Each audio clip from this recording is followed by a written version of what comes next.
program is provided by an independent producer solely responsible for its content. The opinions expressed do not necessarily represent the views of this station, its staff, board of directors, or underwriters.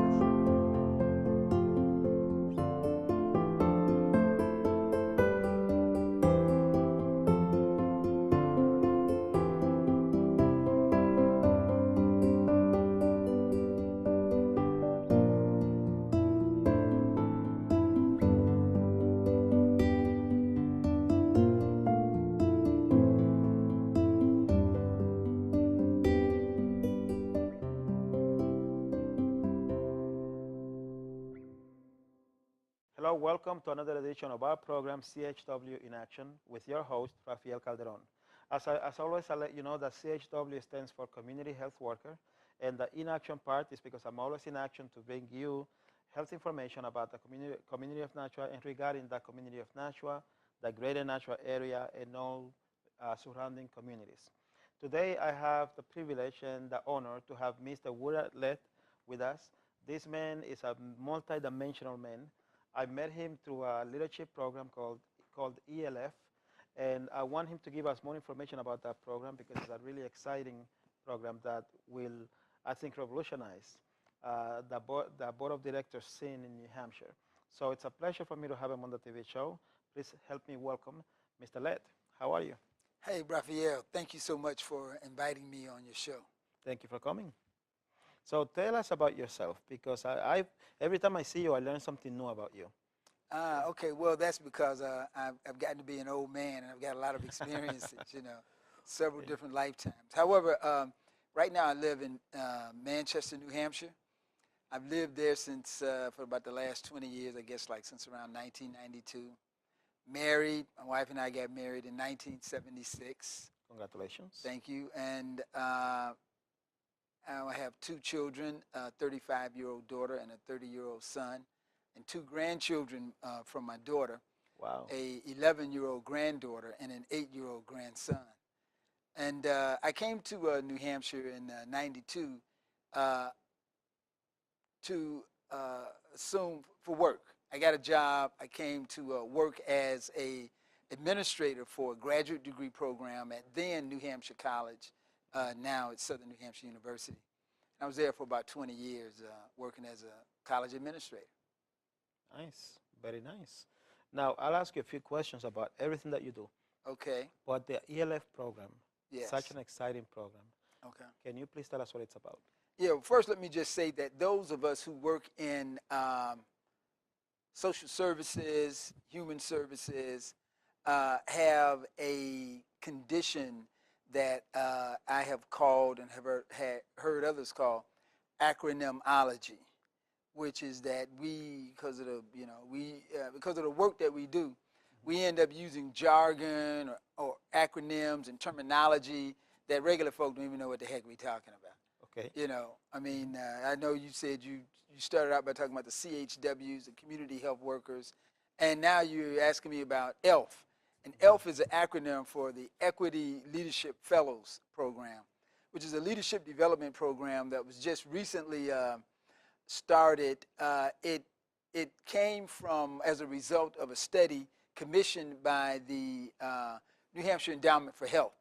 The New Hampshire Endowment for Health was looking at the health arena and the health outcomes for people who were not of European descent, and saw that in communities, I'll just say this, and it'll make it a little bit easier for me to think about it, but in American society, there is a built-in thing that I call a melanin meter. Melanin is the substance in our body that, when react to sunlight, causes a skin color. So the more melanin you have, the darker your skin color. The less melanin you have, the paler, the less melanin you have, the less color you have in your skin. So you got all kind of gradations and ranges that come from, you know, evolution, environmental conditions, and that kind of stuff. However, in this society, melanin is used as a meter for humanity, you know. And those people who are melanin enhanced, who have a lot of melanin in their skin, therefore their skin is darker, which is a response to environmental conditions dealing with the sun and that kind of, you know, they're considered less human. And those people who are melanin deficient or who have less melanin in their skin, they're considered more human. And to really to codify and to make this easily, this idea easily usable, the concept of black people and white people was developed, you know, to explain this in real simple terms, you know. So people don't really talk about melanin, you know.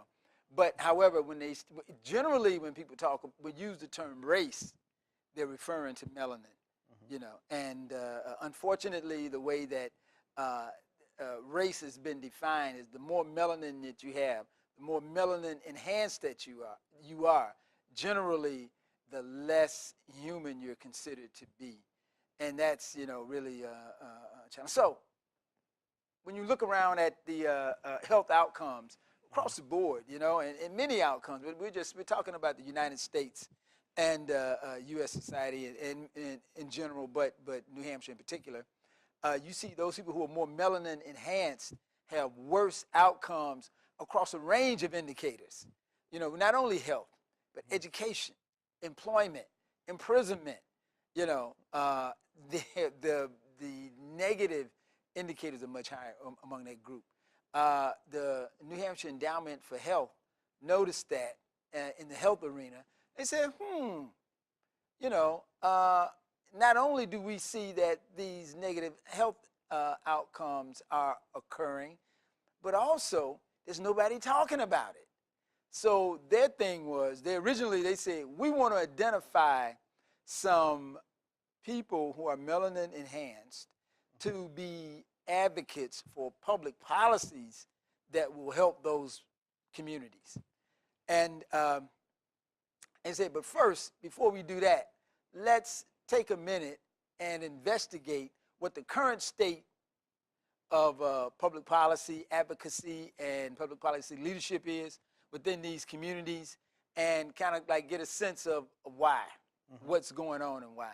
So they commissioned a study that was conducted by a young woman, Christine Robinson, to look at leadership within communities of color or melanin-enhanced communities to establish, you know, like what was the state of the leadership, either presence or lack of leadership in these communities and why.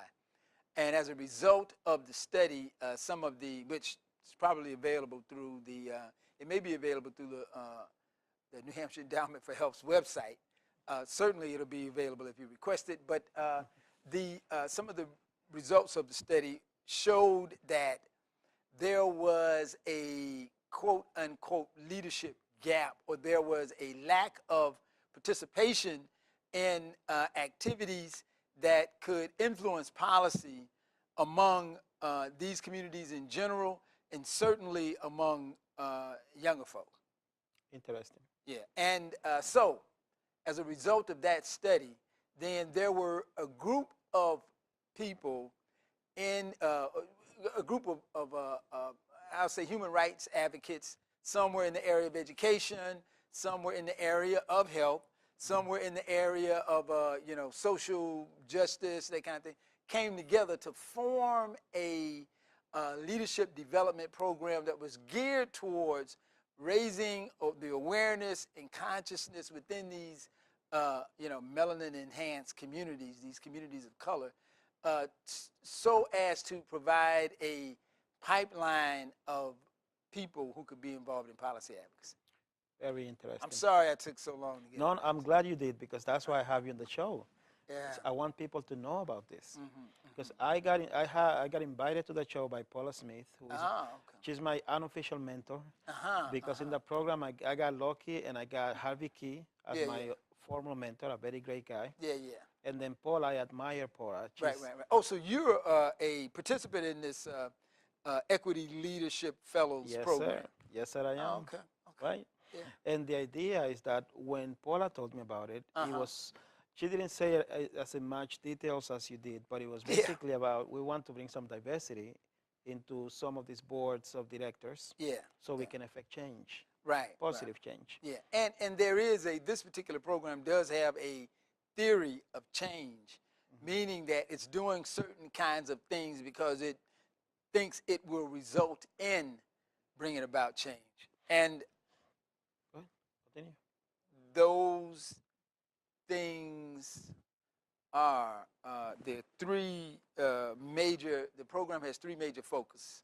One is a series of learning sessions where there are subject matter experts who come in and talk to the fellows about a number of different subject content areas to make them better informed and to raise their awareness. The second part is a mentor match component where we match each fellow with a mentor in order to provide them with an opportunity to both talk about what their experiences are during the learning sessions, as well as any question or concern, and just an opportunity for reflection about what they're hearing and learning during these sessions, what that means to them in their professional and personal life outside. Somebody to kind of bounce ideas off of, and you know. And the third element of this program is the board internship, I'll call it, where the program put out a call to organizations in New Hampshire saying, hey, if you're interested in diversifying your board, we have individuals who are interested in serving on boards, you know, and if you let us know, then we can hook you up. And there's some there are some criteria for an organization to be eligible. I mean, you know, we do some review to ensure that the experience that the fellow will have will be as positive. We do as much as we can to ensure that the experience will be as positive as possible, which includes identifying someone on the board to sort of serve as the board mentor for the fellow as they come in. So those three things: one, the learning sessions; two, the mentor match; and three, the board internship, form the heart of this leadership development program. And with the idea that if the fellows become, there's a concept in this planning idea called the logical framework, you know, that says a change in awareness brings a change in behavior, which results in a change in condition. And so our thought is that first, the learning sessions provide a change in awareness because we're providing information. Some of it is new, some of it may be old, but provided in a new light, you know. And also this information is, once we provided it, we also provide an opportunity for the fellow to sort of process the information with the mentors. So that's bringing about the change in awareness. And then we look at, you know, promoting a change in behavior, which partly is providing the experiential experience of serving on the board. You know, one of the things that we hope to do in the learning sessions, and you know, we're successful varying degrees. But one of the things that, you know, there's a saying that I've seen around a few times that says something like, polite women don't make history. I think I've seen that. Yeah, something along that line. And it's true generally. They say it about women, but it's generally true that in order to, you know, make history to be transformational and to bring about change, then you have to bump up against the existing, you know, structure and system, where there's structures of thought or custom, you know, behavior. And so we try and model the opportunity for the fellows to challenge the presenters, because we're presenting stuff that's a lot of times it's different, it's controversial. I actually think that some of the stuff that I present is some of the most controversial and challenging. But we want our the fellows in the program to say, hey, wait a minute, that's not my experience. Well, hey, that's not how I understand it, and that's not what happened to me. Because when they go out and serve on these boards and in these other positions, oftentimes they will be presented with an idea and an organizational sense of self that says, well, this is how we do things, and we've always done them this way, and this is the way we do them. And we want the fellows, as a result of their change in awareness, to be able to adopt a behavior where they challenge what they feel is, not appropriate or off point, and just to kind of not necessarily to be disrespectful, but to raise objections and to, point out what they feel is not on point. And that change in behavior, we think, can result in a change in condition where there will be both better, social, financial, physical outcomes for communities that are melanin enhanced. And So I that's agree a with you. area change. See, and I'm sorry if I talked over you, but I wanted to jump in because yeah. I learned a lot from the program. I'm talking a lot. I want you to talk a lot. Yeah, I want people to know what you know. Yeah, Okay? The program was a success for me because I consider myself a confident person. Yes. But I'm now even more confident now that I know more of the roots of where my confidence come from. Right. I just want to help people, and I believe that my intentions are good. So when I get an opportunity to help someone, I can say, well, I'm able to help someone. Yes. So I'm going to go ahead and do it. Right. So the program taught me how to take this belief of mine, this confidence, and want to bring it to a level where it would affect change. Because one thing that I know before I came into the program is that you have there are some boards that would invite someone to come onto the board because they wanted to diversify the board. Yes. But then the person wouldn't have a voice, right? And then when the person would try to speak, the person would be politely quieted down. Yeah. See, now the program has taught me that if I find myself in a situation like that, Yeah. I will politely speak up and Yes. make sure that a different point of view is brought onto the conversation. So that's one of the best things that I've gotten out of the program. So it does work. Yeah, good. I'm glad to hear that. Well, Let me make a note that I got to report when I get back to back to the office. you got to tell the other teachers. Yeah. So how did that group of teachers come together? Raphael, I consider myself what's called one of the usual suspects. I mean, I've been around long enough to where generally, if there was someone saying something about a situation that needed to change, I probably was, if not the one saying it, was around. And so the group we pretty much met each other on the field of battle, and this working on this with social justice and transformation. The group, the leadership team includes myself. It includes Dr. Trinidad Tellez, who is the director of the New Hampshire Office of Minority Health and Refugee Affairs. It includes Dr. I'm thinking about a lot of doctors. Dr. Dottie Morris, Dr. Dottie Morris, who is the chief diversity officer for Keene State College. And it includes, is there another Dr. Yvonne Goldsberry, who is currently the president of the New Hampshire Endowment for Health. It includes my friend and colleague, Jasmine Miranda, who has over 20 years of experience working in both public health and being a Latina, a woman, who's of Latin, I guess, ethnicity, I guess they call it, and hailing from Costa Rica. She's also the former executive director of the New Hampshire Minority Health Coalition, and also Paula Smith, who works with the area AHEC, Area Health Education Center, something like that.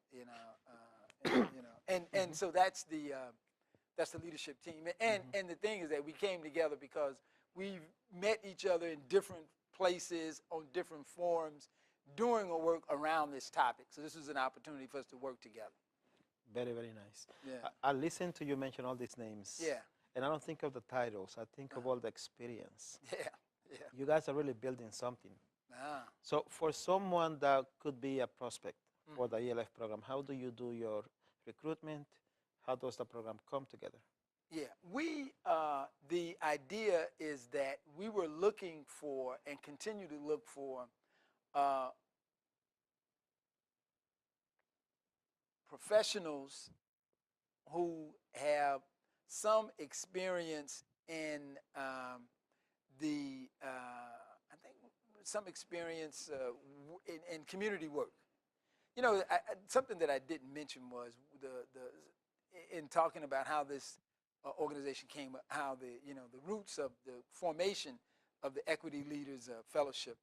The reason that it's called the Equity Leaders Fellowship, because our mission and our primary focus is to raise the issue of equity. I talked about the disparities in all these various arenas. And so this fellowship was designed to provide advocates who would address the disparities by both advocating and working for equity. And so we're looking for people who are actively engaged in community. I think we say like 2 years community work. It could be either professional, meaning it's employment, or it could be personal, meaning it's some non-paid work that you volunteer work that you might do, whether it's the church, whether it's in the neighborhood, whether it's working with a community group, whether it's working with an association. But we're looking for people who are engaged in relationship building at some level, because we're working on developing opinion leaders so that when we bring Rafael Calderon into the program and he completes, we have not just touched one life, but through Rafael's work, we'll touch many. And so we're looking for people who are engaged, and that's the primary requirement. I think there might be a couple other things, but that's the primary requirement. Very nice. Yeah, and we recruit by pretty much, I want to say by word of mouth, but we recruit generally by email. We email out the announcements and post them on various message boards, whether it's listservs or websites, that kind of thing. Yeah. Very nice. Yeah. You mentioned the word equity. Yes. Before I started the program, I didn't truly know what equity meant. Okay. And I'd be happy to tell the audience, but you could say it much better than me. I don't think I can. Yes, you can. Well, Yes, you can. I mean, what do you mean? When you say equity, what do you mean? Well, because when I thought of equity, I thought of quality or equality. Equality. And equity, now we're talking about, it's basically if you have, let's say, $1, Yes. and you have 4 people, you don't just give everybody a quarter. Yes. You find out what the needs are of all Yes. 4 people. Some might need the quarter, some might just need 5 cents. Yes. So you divide, let's say, the dollar according to the people's needs. Yes. So in a sense, what the program is trying to create people that can bring that sense of equity. Is that so? It is, and I think one way of talking about equity is opportunity and outcomes. You want to give everyone the opportunity for an equal outcome. You're not trying to give everyone an equal outcome, but you're trying to give everyone the opportunity. So that's the equity part. And because different people are in different places or have different needs, then what they receive in order to have that opportunity may be different among the people. Yeah, so it's not the same, but it's not saying everybody's got to be the same. Everything has to be the same, but it's saying that we want a similar opportunity for everyone. Yeah. Okay. Yeah. How can I be more useful to the program? Well, one thing that you can do is come back to the program and, share your experience with the incoming participants in the program. That's one thing you could do. Secondly, you can do what you're doing now by becoming an advocate and a drum major for the program, getting the word out about the program, even identifying people like, hey, Raphael, I've been watching you and I see the work you've been doing, and I kind of, we've talked about what you want to do. I think this program might be helpful. Contact them, that kind of, yeah. Okay, very good. Because I'm going to do my part in, well, I'm working on doing my part with my board. I was selected to go into the New Hampshire Children's Trust board. Okay. And I had the pleasure of meeting Lara Quiroga. She's my board champion, and she actually came into the program a few weeks ago. And she talked about how her organization wanted to get involved with the ELF and how that came together. The Equity Leaders Fellows. There you go. Fellowship. And how I feel, blessed that I may be able to participate, because I love what they do. I mean, they help children. It's a beautiful thing. Yes. So that part I know I want to do, but I also want to do my part in promoting the program, getting more people involved. Yeah. When I first started out, this was it was an experiential program that worked at, it's called Community Economic Development, and multidisciplinary and that kind of thing. And so many of the students came in at the time. This is like 20 years ago, and they were some were older than I was, had more experience than I had in a particular field. And so I started out early on saying, like, look, we're all the same. We're all here. We're just we need to just share with one another. And on several occasions, students have told me, it's like, no, we're not the same. You're the teacher. We're paying you. You need to be teaching me something. Otherwise, why am I paying you? You know? And so sometimes in order to bring community members into the room to do the kind of work that we want to do, we got to do an educational, go through an educational process with them, while at the same time going through the educational process with the folk that we are, raising the challenge with, Right. Yeah, and that was a really important learning experience for me, that is really, that whole change in awareness is really fundamental to bringing about that behavioral change. We're going to have to talk more about that. We're coming to the end of this program, so I'll ask you what your vision is, what message you'd like to send to the community of the entire state of New Hampshire, and then I will invite you to come back to the show, because I'll come back and I'll talk about some of my other, and wear a different hat. Yeah, yes. I have several. You have, so I've heard. Yeah. That's why I thank you for coming and joining us. So what message would you like to send to the community of New Hampshire? Well, I think a really powerful message that could really benefit people generally in any number of different ways is a idea expressed by this young man named Albert Einstein. He was around in the 30s, in the 1930s. But one of the things he said was, you can't solve a problem at the same level of thinking that created it. And so as we go out into the world and we think about change and we think about doing something, wanting different, we got to understand that, even as I mentioned earlier before about Paulo Freire, what he was actually essentially saying the same thing, that if these folk who are oppressed are not able to rise to a different level of thinking, they're going to replicate those same conditions and circumstances that they experienced themselves. Very wise, very wise. Thank you for coming. You'll have to come back. Definitely. Okay? And there you have it, Mr. Woullard, Lett. Thank you for watching us. We appreciate your time. My name is Rafael Calderon. I'm your community health worker. Please continue to watch the show. Have a good night.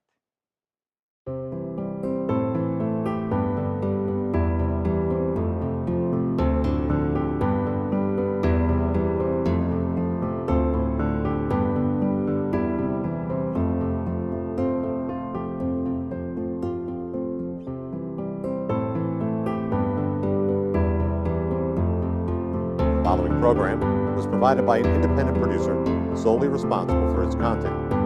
The opinions expressed do not necessarily represent the views of this station, its staff, board of directors, or underwriters.